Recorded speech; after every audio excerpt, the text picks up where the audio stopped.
Hello my dear friends, welcome to back my YouTube channel. तो कैसे हैं आप लोग? आई होप आप लोग अच्छे होंगे। आज हम लोग इस सेशन में, इस वीडियो में इंडियन पॉलिटी के एक बहुत ही महत्वपूर्ण सेक्शन का पीवाईक्यू करने वाले हैं, जिसका नाम है फंडामेंटल राइट्स यानी मौलिक अधिकार। तो मौलिक अधिकार से हर कॉम्पिटिटिव एग्जाम में पूछे जाते हैं, चाहे एसएससी का कोई एग्ज़ाम हो या रेलवे के एग्ज़ाम हो। तमाम तरीके के जो कॉम्पिटिटिव एग्ज़ाम होते हैं उसमें इंडियन पॉलिटी से मौलिक अधिकार से बहुत सारे क्वेश्चंस पूछ लिए जाते हैं। तो हम लोग इस सेशन में सारा पीवाईक्यू करेंगे, जो कि रेलवे के अलग अलग एग्जामों में पूछे हुए प्रश्न होंगे, जैसा कि आप स्क्रीन में देख रहे होंगे। तो चलिए हम लोग फटाफट भारतीय संविधान में जो मौलिक अधिकार दिए गए हैं उससे संबंधित जो क्वेश्चन रेलवे के अलग अलग एग्जाम में पूछे गए हैं उसको हम लोग देखेंगे। तो पहला क्वेश्चन आपको स्क्रीन में दिख रहा होगा। वीडियो को जो है लास्ट तक जरूर देखें, काफ़ी बेनिफिशियरी होने वाला है। अगर आप रेलवे की तैयारी करते हैं या फिर कॉम्पिटिटिव एग्ज़ाम की तैयारी करते हैं तो डेफिनेटली आपको बहुत ही हेल्पफुल होने वाला है। पहला क्वेश्चन और ये आरआरबी एनटीपीसी में पूछा गया था 2022 में। भारतीय संविधान का कौन सा अनुच्छेद अस्पृश्यता के उन्मूलन से संबंधित है? अस्पृश्यता का मतलब हुआ अनटचेबिलिटी, कि किसी को भी जो है छुआछूत के आधार पे भेदभाव नहीं करना है। तो भारतीय संविधान में कौन सा ऐसा आर्टिकल है जो समानता का अधिकार देता है और ये बात बताता है कि आपको किसी भी तरीके से किसी के साथ अनटचेबिलिटी नहीं करना है, छुआछूत के आधार पे भेदभाव नहीं करना है। तो चार ऑप्शंस आपको दिए गए हैं: अनुच्छेद 18, अनुच्छेद 17, अनुच्छेद 19, ऑप्शन डी अनुच्छेद 16। तो इसका जो राइट आंसर बनेगा ऑप्शन नंबर बी होगा, अनुच्छेद 17। भारतीय संविधान का अनुच्छेद संख्या 17 जो है अनटचेबिलिटी के बारे में बात बताता है कि किसी को भी जो है किसी भी व्यक्ति के साथ छुआछूत के साथ आपको भेदभाव नहीं करना है। और भारतीय संविधान का अनुच्छेद 17 समानता का अधिकार प्रदान करता है। ये बात याद रखेंगे, अनुच्छेद 17, भारतीय संविधान का अनुच्छेद 17 समानता का अधिकार देता है। तो ऑप्शन बी जो है बिल्कुल सही है। आगे बढ़ते हैं। अगला प्रश्न आप देख रहे होंगे स्क्रीन में। भारतीय संविधान के किस संशोधन द्वारा संपत्ति के अधिकार को मौलिक अधिकारों से हटा दिया गया है? जैसा कि हम लोगों को पता है कि भारत के संविधान में 7 मौलिक अधिकार जो है दिए गए थे भारत के लोगों को। उसमें एक था आपका संपत्ति का अधिकार। तो संपत्ति के अधिकार को जो है मौलिक अधिकार से हटा दिया गया है। तो पूछा जा रहा है कि कौन से संविधान संशोधन के द्वारा जो है मौलिक अधिकार को हटा दिया गया है। तो इसका जो राइट आंसर बनेगा आपका ऑप्शन नंबर डी है ना। 44वें संविधान संशोधन 1978 के तहत जो फंडामेंटल राइट्स था, संपत्ति का अधिकार था, उसको मौलिक अधिकार से हटा दिया गया है। भारतीय संविधान के अनुच्छेद 31 में संपत्ति के अधिकार का वर्णन था। अगर क्वेश्चन पूछे कि भारतीय संविधान के कितने आर्टिकल में संपत्ति के अधिकार का वर्णन था, तो भारतीय संविधान के अनुच्छेद 31 में संपत्ति के अधिकार का वर्णन था। लेकिन 44वां संविधान संशोधन 1978 द्वारा मौलिक अधिकारों की सूची में संपत्ति के अधिकार को समाप्त कर दिया गया और वर्तमान में संपत्ति का अधिकार भारतीय संविधान के अनुच्छेद 301 के अंतर्गत एक विधिक अधिकार के रूप में स्थापित किया गया है। अब जाकर के संपत्ति का अधिकार यह मौलिक अधिकार नहीं रहा। अगर आप सरकार आपके ज़मीन पर डेवलपमेंट काम करना चाहेगी, इंफ्रास्ट्रक्चर डेवलप करना चाहेगी, तो वो बिल्कुल आसानी तरीके से, लीगली तरीके से सरकार आपकी ज़मीन पे भी काम कर सकती है, क्योंकि अब संपत्ति का अधिकार नहीं रहा। अब इसको हटा करके जो है भारतीय संविधान के अनुच्छेद 301 के अंतर्गत एक विधिक अधिकार के रूप में स्थापित किया है। याद रखेंगे, 44वें संविधान संशोधन 1978 के तहत जो है संपत्ति के अधिकार को मौलिक अधिकारों से हटा दिया गया है। अगला प्रश्न देख सकते हैं स्क्रीन में, और ये प्रश्न भी अपने आप में बहुत इंपॉर्टेंट है। निम्नलिखित में से किस संस्थान के पास भारतीय संविधान के अनुसार बंदी प्रत्यक्षीकरण की रीट जारी करने की शक्ति है?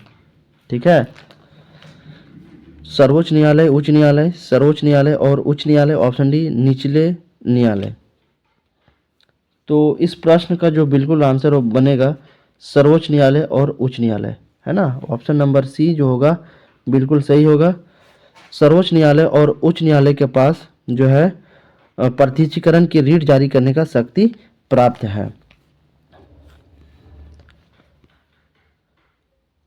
तो भारतीय संविधान में जितने भी सारे सेक्शंस है और उस सारे सेक्शंस के जो पीवाईक्यू है, तो सारे सेक्शंस वाइज आपको इस चैनल पे करवाया जाएगा। तो आप इस चैनल से जुड़ सकते हैं। अगर आप चाहते हैं कि इंडियन पॉलिटी का पीवाईक्यू कंप्लीट करें हर सेक्शन का, तो बहुत ही ईजिली तरीके से बिल्कुल फ्री ऑफ कॉस्ट आप लोगों को करवाया जाएगा। तो चैनल को सब्सक्राइब कर सकते हैं और इस चैनल से जुड़ सकते हैं। अगला प्रश्न है, भारत के संविधान के डैश में प्रावधान है कि किसी नागरिक के साथ नस्ल, धर्म, जाति या जन्म स्थान या इनमें से किसी के आधार पर कोई भेदभाव नहीं किया जा सकता है।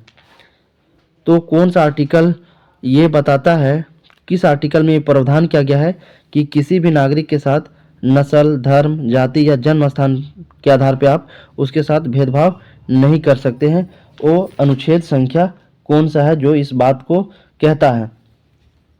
तो अनुच्छेद 15, भारतीय संविधान का अनुच्छेद 15 जो है, इसमें यह प्रावधान किया गया है कि किसी भी नागरिक के साथ, किसी भी व्यक्ति के साथ नस्ल, धर्म, जाति या जन्म स्थान के आधार पर किसी भी तरीके का भेदभाव नहीं किया जा सकता है। तो फाइनली ऑप्शन डी बिल्कुल राइट आंसर है। अगला प्रश्न है, इसमें पूछा जा रहा है, भारतीय संविधान के अंतर्गत अल्पसंख्यकों के हितों का संरक्षण डैश के अंतर्गत निहित है। भारतीय संविधान के अंतर्गत अल्पसंख्यकों के हितों की जो संरक्षण की बात करता है, वो किस अनुच्छेद में कहा गया है? तो option number B, article number 29 में ये बातें कही गई है। याद रखेंगे, आर्टिकल नंबर 29 में ये बात कही गई है। भारतीय संविधान के अंतर्गत अल्पसंख्यकों के हितों का संरक्षण अनुच्छेद 29 के अंतर्गत निहित है। ठीक है। और वहीं पे अनुच्छेद 30 की बात करें तो अनुच्छेद 30 जो है, अनुच्छेद 30 के तहत संरक्षण केवल अल्पसंख्यकों तक ही सीमित है। और अनुच्छेद 29 क्या कहता है? अनुच्छेद 29 के तहत प्रदत्त अधिकार अल्पसंख्यक और बहुसंख्यक दोनों को प्राप्त है, और जबकि अनुच्छेद 30 के तहत संरक्षण केवल अल्पसंख्यकों तक ही सीमित है। तो ऑप्शन नंबर बी जो है इसका राइट आंसर है। अगला प्रश्न है, इनमें से कौन सी रीट किसी व्यक्ति को सार्वजनिक कार्यालय में उस कार्य को करने से रोकने के लिए जारी की जा सकती है जिसका वह हकदार या अधिकार नहीं होता है?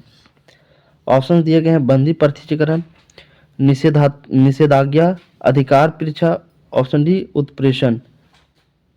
तो ऑप्शन नंबर सी जो है इसका बिल्कुल राइट आंसर होगा, अधिकार परीक्षा। ठीक है।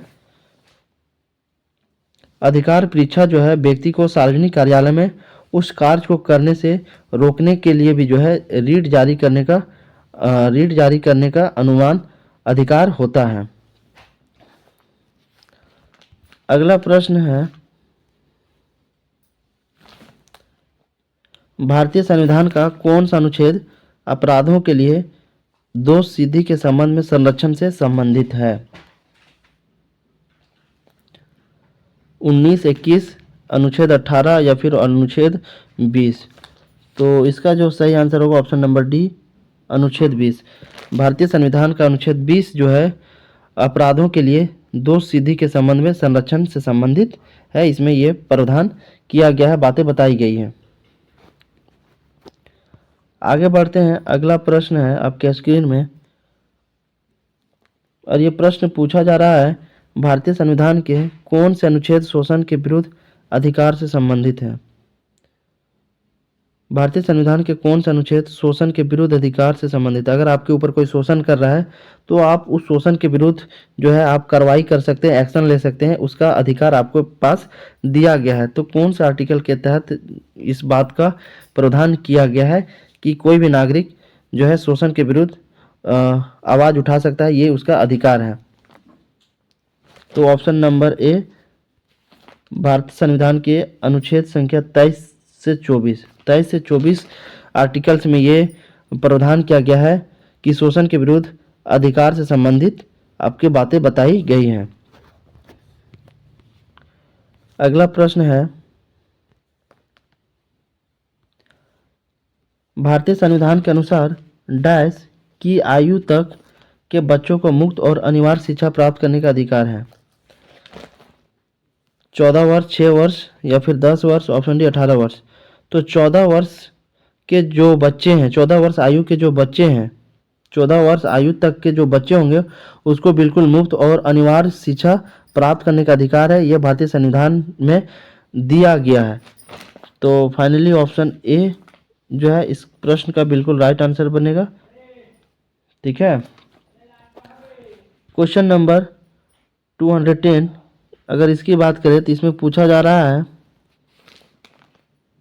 मानव के दुर्व्यापार का प्रतिषेध भारतीय संविधान में डैश के अंतर्गत निहित है। तो आर्टिकल संख्या आपको बताना है जिसके तहत मानव के दुर्व्यापार का प्रतिषेध भारतीय संविधान के अंतर्गत निहित किया गया है, और वो आर्टिकल संख्या है आपका 23। ठीक है, यानी ऑप्शन नंबर डी बिल्कुल राइट आंसर होगा। भारतीय संविधान के अनुच्छेद 23 के तहत जो है मानव के दुर्व्यापार का प्रतिषेध भारतीय संविधान में आर्टिकल अनुच्छेद 23 के अंतर्गत निहित है। अगला प्रश्न है, निम्न में से भारतीय संविधान के किस अनुच्छेद के अनुसार 14 वर्ष से कम आयु के किसी बालक को किसी कारखाने या खान में काम करने के लिए किसी अन्य खतरनाक नियोजन में नियुक्त नहीं किया जाएगा? तो 14 साल से कम बच्चे को किसी भी तरीके के जो डेंजरस कारखाने हैं या फिर खान है उसमें काम करने के लिए जो है मनाही की गई है, रोका गया है। तो वो कौन से आर्टिकल में ये बात कही गई है? तो अनुच्छेद 24 में कही गई, याद रखेंगे। आर्टिकल 24 में ये बातें बताई गई है कि 14 वर्ष से कम आयु के किसी भी बच्चे को, बालक को कारखाने या खान में काम करने के लिए जो है नियोजन नहीं किया जा सकता, नियुक्त नहीं किया जा सकता है। अगर कोई ऐसा करता है तो उसके ऊपर लीगल कार्रवाई हो सकती है।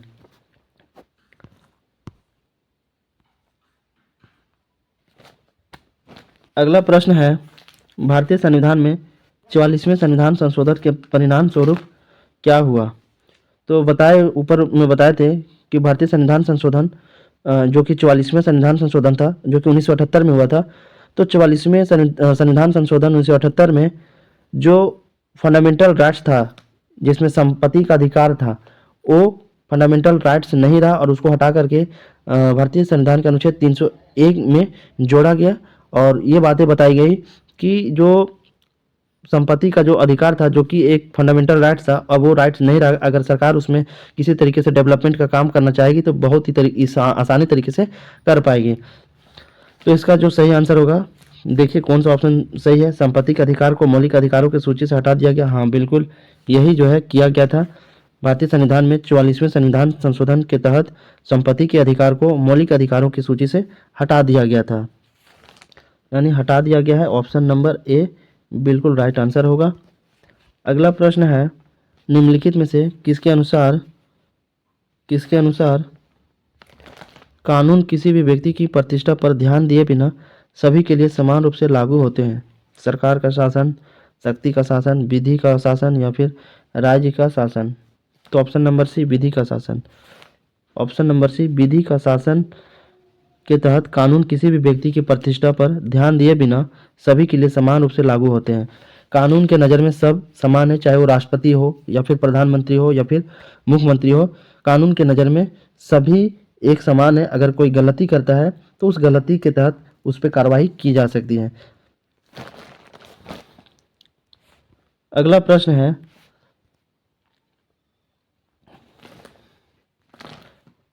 संविधान उपचारों के अधिकार से क्या अभिप्राय है? संवैधानिक उपचारों के अधिकार से क्या अभिप्राय है, मुख्यतः ये क्वेश्चन पूछा जा रहा है और ये भी आरआरबी एनटीपीसी में पूछा हुआ प्रश्न है। तो संवैधानिक उपचारों के अधिकार से ये अभिप्राय है कि यदि किसी नागरिक को लगता है कि सरकार द्वारा मौलिक अधिकारों का उल्लंघन हुआ है तो वे न्यायालय जा सकते हैं, यानी ऑप्शन नंबर ए बिल्कुल राइट आंसर है। ठीक है, और इसमें क्या बातें बताई जा रही है, अगर किसी नागरिक को, किसी व्यक्ति को लगता है कि सरकार उसको ठगने का काम किया, सरकार के द्वारा उसके जो मौलिक अधिकार थे उसको उल्लंघन किया गया है, तो वो बिल्कुल न्यायालय जा सकता है, कोर्ट जा सकता है अपने मौलिक अधिकारों को रक्षा के लिए। तो यही संवैधानिक उपचार के अधिकार का मतलब होता है कि अगर किसी भी व्यक्ति को उसके मौलिक अधिकार का उल्लंघन किया जाता है तो उसके तहत आप न्यायालय में जाकर के न्याय की गुहार कर सकते हैं। अगला प्रश्न है, निवारक निरोध भारतीय संविधान के किस अनुच्छेद का भाग है? क्वेश्चन क्या है, निवारक निरोध भारतीय संविधान के किस अनुच्छेद का भाग है? 25, 28, 22, ऑप्शन नंबर डी 26। तो आंसर जो इसका होगा ऑप्शन नंबर सी 22। निवारक निरोध भारतीय संविधान के अनुच्छेद 22 का भाग है ना। अनुच्छेद 22 में ये बात बताई गई है, प्रावधान है। अगला प्रश्न है, भारतीय संविधान का कौन सा अनुच्छेद धर्म के आधार पर भेदभाव का प्रतिबंधित करता है? आपको वो अनुच्छेद बेसिकली बताना है जो कि भारतीय संविधान में ये दिया गया है कि किसी भी व्यक्ति को धर्म के आधार पर आप उसके साथ भेदभाव नहीं कर सकते हैं। तो ये अनुच्छेद 15 में बातें बताई गई है।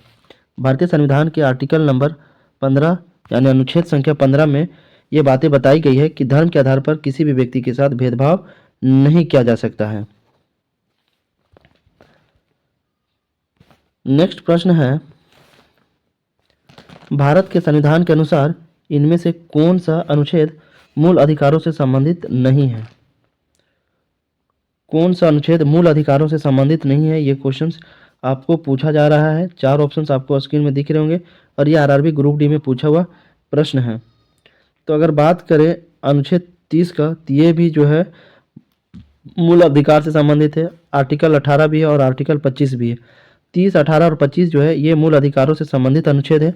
यहाँ पे मात्र एक अनुच्छेद जो है ऑप्शन नंबर सी अनुच्छेद संख्या 40 ये मूल अधिकारों से संबंधित अनुच्छेद नहीं है, इसीलिए ये ही सही होगा क्योंकि क्वेश्चन में पूछा है कौन सा संबंधित नहीं है ना। तो ऑप्शन सी अनुच्छेद 40 जो है ये मूल अधिकारों से संबंधित नहीं है, बाकी 30, 18 और 25 ये मूल अधिकारों से ही संबंधित आर्टिकल्स हैं। अगला प्रश्न है,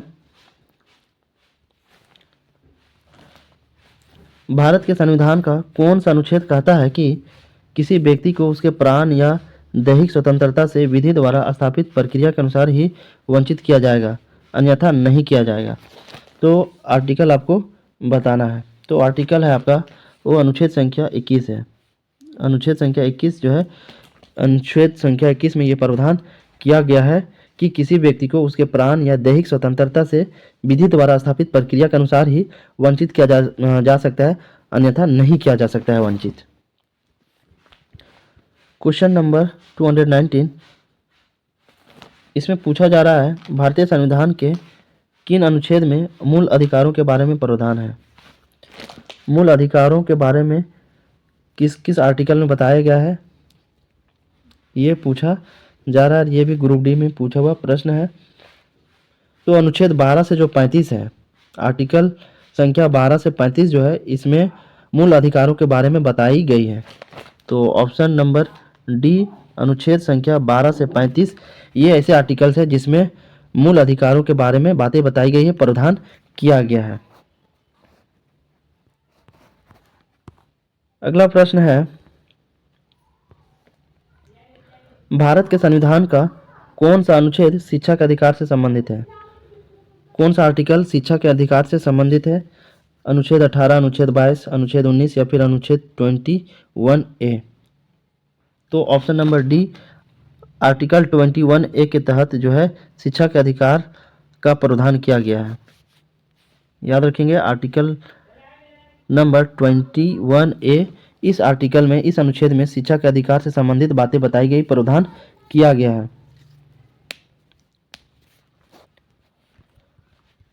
अगला प्रश्न है,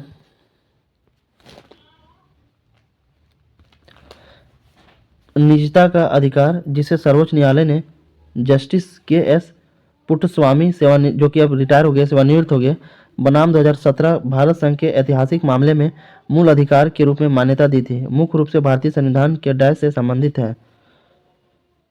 तो इसका जो सही आंसर होगा ऑप्शन नंबर डी अनुच्छेद 21, आर्टिकल संख्या 21 से संबंधित था। अगला प्रश्न है, भारतीय संविधान का अनुच्छेद 21 किससे संबंधित है?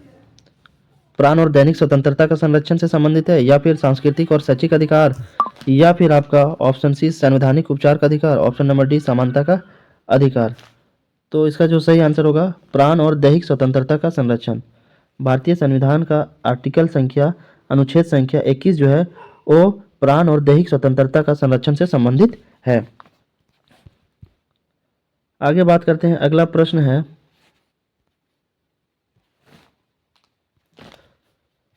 क्वेश्चन पूछा जा रहा है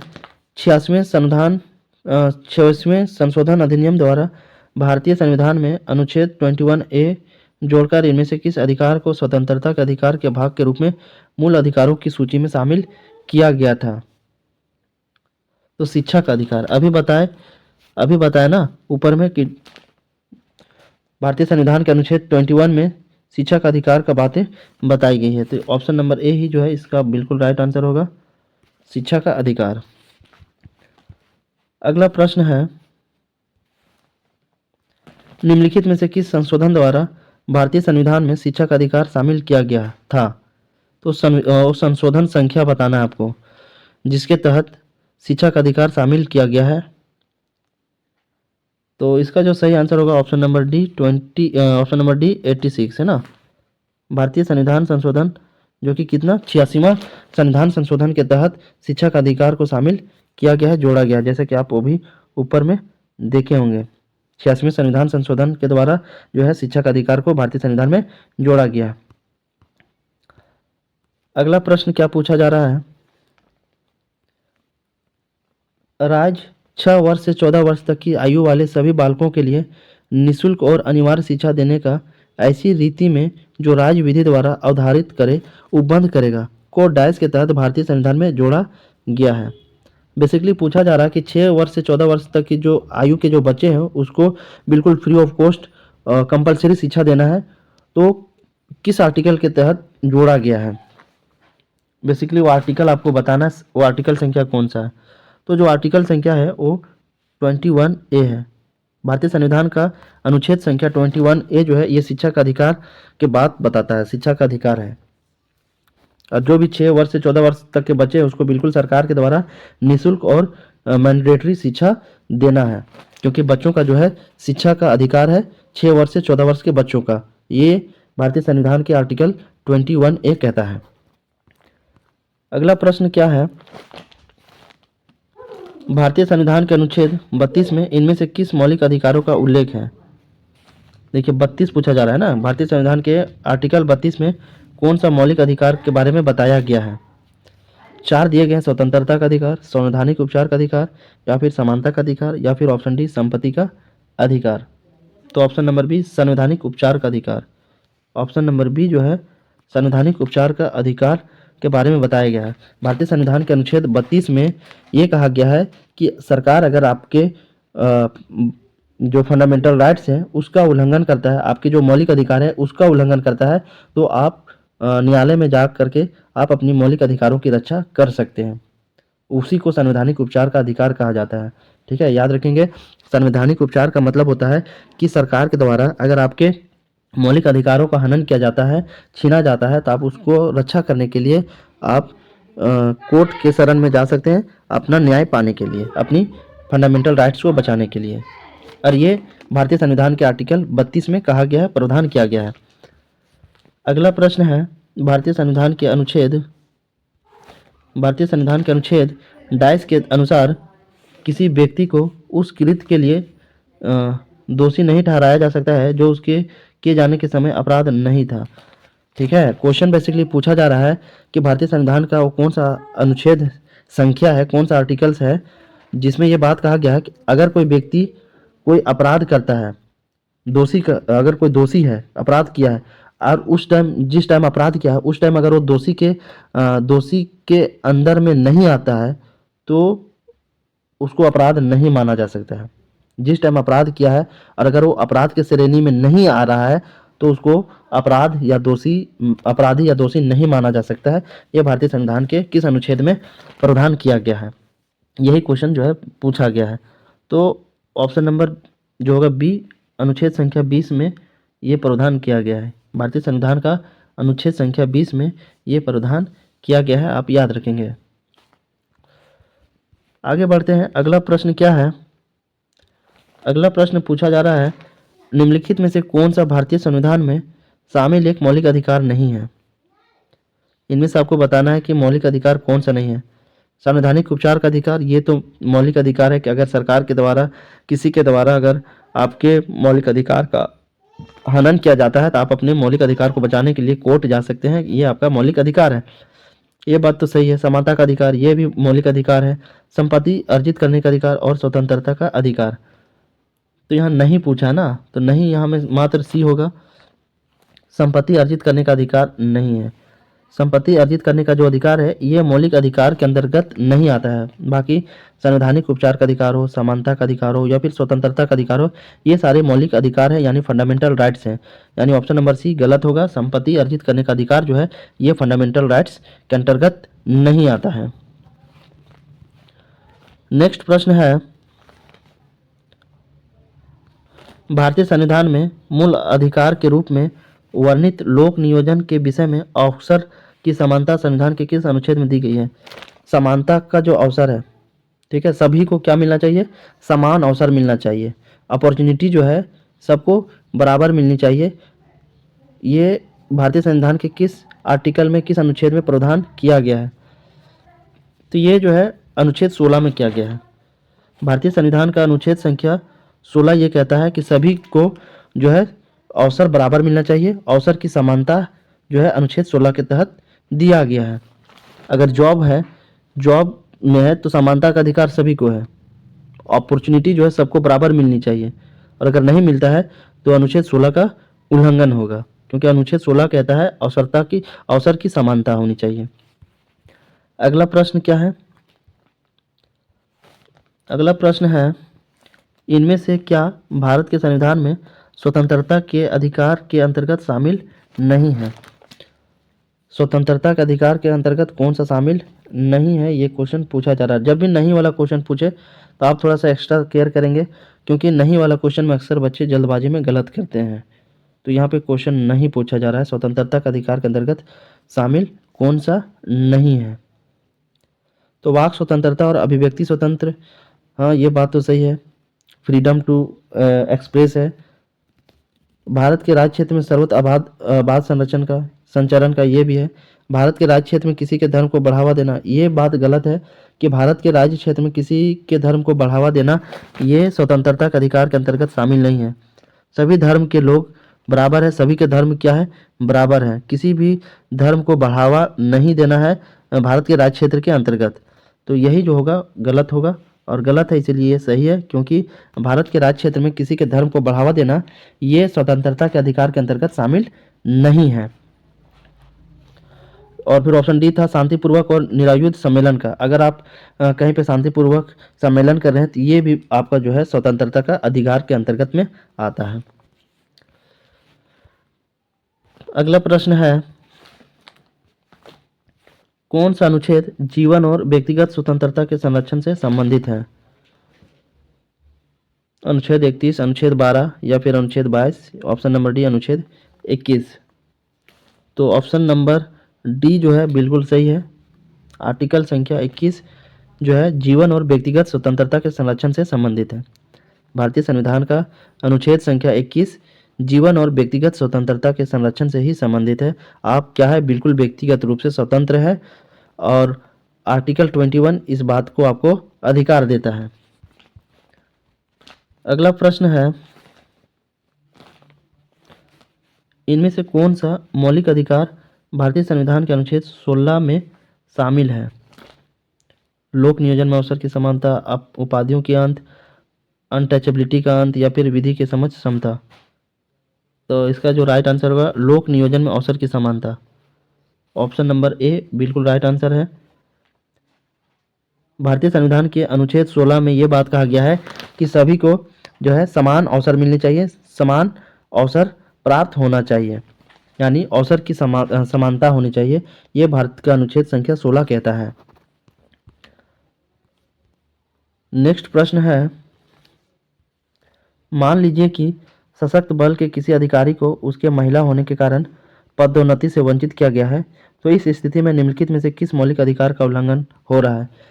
क्वेश्चन बेसिकली पूछा जा रहा है कि कोई सशक्त बल की किसी अपराध अधिकारी है जो कि क्या है, महिला है, तो सिर्फ उसको प्रमोशन होने से रोकना है क्योंकि वो एक महिला है। तो क्या ये बात सही है?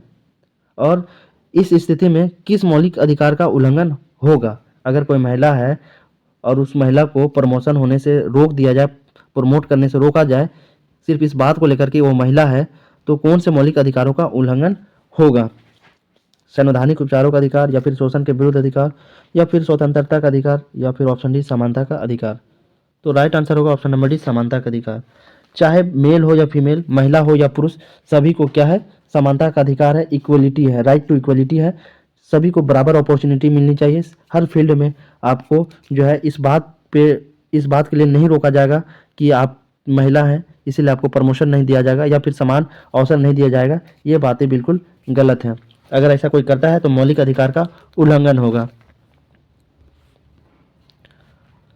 अगला प्रश्न क्या है?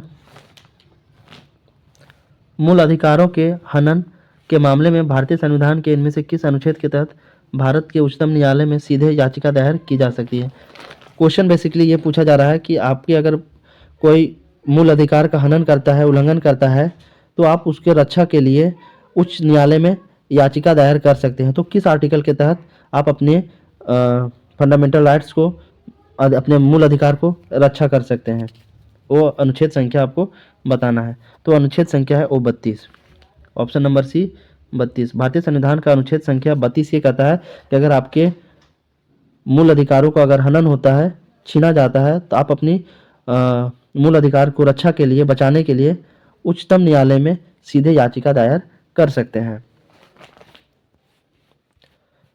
अगला प्रश्न है, भारतीय संविधान का डैश मानव तस्करी और जबरन श्रम के निषेध से संबंधित है? भारतीय संविधान का कौन सा आर्टिकल संख्या है जिसमें बातें बताई गई है कि मानव तस्करी करना और जबरन श्रम, यानी अगर किसी को जबरदस्ती काम नहीं ले सकते हैं, ठीक है, किसी के साथ आप जोर जबरदस्ती करके उससे काम नहीं ले सकते, ये बिल्कुल ही गैर कानूनी है, इलीगल है। अगर आप ऐसा करते हैं तो आपके ऊपर लीगल कार्रवाई की जा सकती है। और वो कौन सा आर्टिकल के तहत ऐसा करने पे कार्रवाई किया जा सकता है, वो आर्टिकल संख्या आपको बताना है। तो आर्टिकल संख्या है 23। भारतीय संविधान का आर्टिकल संख्या जो 23 है ये बताता है कि आप किसी के साथ मानव तस्करी नहीं कर सकते या फिर जबरन श्रम, यानी उसके साथ जोर जबरदस्ती करके आप उससे काम नहीं ले सकते हैं। अगला प्रश्न है, अगस्त 2022 तक प्राप्त जानकारी के अनुसार भारतीय संविधान के किस अनुच्छेद में कहा गया है कि 14 वर्ष से कम आयु के किसी भी बच्चे को किसी भी कारखाने या खदान में काम करने के लिए नियोजित नहीं किया जाएगा या किसी अन्य खतरनाक रोजगार में संलग्न नहीं किया जाएगा? बेसिकली ये क्वेश्चन पूछा जा रहा है कि अगस्त 2022 तक प्राप्त जानकारी के अनुसार ये भारतीय संविधान के किस आर्टिकल में ये बातें कहा गया है कि 14 वर्ष से कम आयु के बच्चे को आपको खदान में या फिर कोई हजार्डस प्लेस है जहाँ पे मौत होने की चांसेस अधिक है, तो उस जगह पे 14 वर्ष के बच्चे को आप काम के लिए नहीं रख सकते, नियुक्त नहीं कर सकते हैं। ये बिल्कुल गैर कानूनी है। तो ये कौन सा आर्टिकल में कहा गया है? तो ये आर्टिकल 24 में कहा गया है, याद रखेंगे।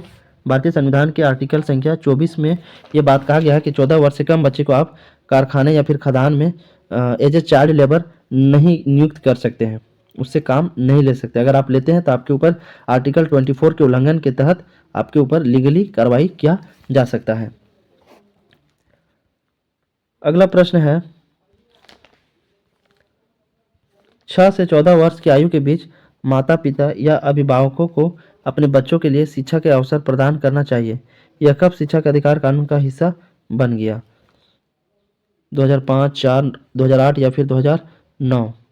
तो ये कब बना? तो 2009 में बना, याद रखेंगे। 6 से 14 वर्ष की जो आयु के बच्चे हैं उसका फंडामेंटल राइट्स है एजुकेशन का, और उसके माँ बाप को भी जो है अपने बच्चे को फंडामेंटल जो राइट्स है, एजुकेशन का अधिकार है, शिक्षा का अधिकार है, वो दिलवाना होगा। माँ बाप भी जो है अपने बच्चे को शिक्षा प्राप्त करने से नहीं रोक सकते। अगर ऐसा करते हैं तो वैसे माता पिता पे भी लीगली कार्रवाई किया जा सकता है।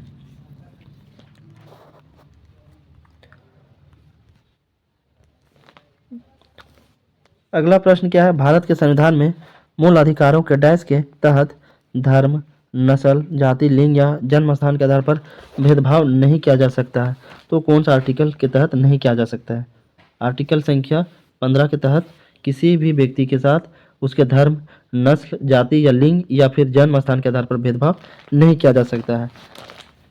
तो याद रखेंगे, भारतीय संविधान का अनुच्छेद संख्या 15 ये कहता है कि किसी भी व्यक्ति के साथ उसके धर्म, नस्ल, जाति, लिंग या जन्म स्थान के आधार पर भेदभाव नहीं किया जा सकता है। चाहे वो किसी भी धर्म का हो, किसी भी नस्ल का हो, या फिर मेल हो या फीमेल हो, या फिर कहीं पे भी पैदा हुआ हो, उससे उसको कोई लेना देना नहीं है। उसके आधार पर आप किसी भी तरीके से उसके साथ भेदभाव नहीं कर सकते हैं। अगला प्रश्न पूछा जा रहा है, संविधान के भाग डैश में निहित अनुच्छेद 12 से 35 मौलिक अधिकारों से संबंधित है। तो ऑप्शन नंबर डी जो है इसका बिल्कुल राइट आंसर होगा। संविधान के तीसरा भाग में जो आर्टिकल 12 से 35 है उसमें मौलिक अधिकारों से संबंधित है। याद रखेंगे, भारतीय संविधान का जो भाग 3 है उसमें आर्टिकल संख्या 12 से 35 जो है उसमें मौलिक अधिकारों के बारे में बताया गया है। नेक्स्ट प्रश्न है, भारतीय संविधान के किस भाग में मूल अधिकारों का वर्णन है? तो अभी बताएं, भारतीय संविधान के भाग 3 में मूल अधिकारों के बारे में वर्णन किया गया है और आर्टिकल संख्या जो है उसमें आपको बताया गया है 12 से 35। भारतीय संविधान के भाग 3 में आर्टिकल संख्या 12 से 35 जो है मौलिक अधिकारों के बारे में बताया गया है। तो इस प्रश्न का जो राइट आंसर बनेगा वो बिल्कुल आपका बनेगा ऑप्शन नंबर बी, भाग 3। भारतीय संविधान के भाग 3 में आर्टिकल संख्या 12 से 35 मूल अधिकारों के बारे में बताया गया है। तो इस तरीके से कुछ इंपॉर्टेंट क्वेश्चन थे फंडामेंटल राइट से संबंधित। अब जो भी क्वेश्चन बचे हुए हैं उसको हम लोग पार्ट 2 में करेंगे। इस क्लास को यहीं तक रखते हैं। Thanks for watching. वीडियो अगर अच्छा लगा होगा, यूजफुल कंटेंट लगा होगा तो चैनल को सब्सक्राइब जरूर करेंगे और दोस्तों में शेयर वीडियो को जरूर करेंगे। Thanks for watching.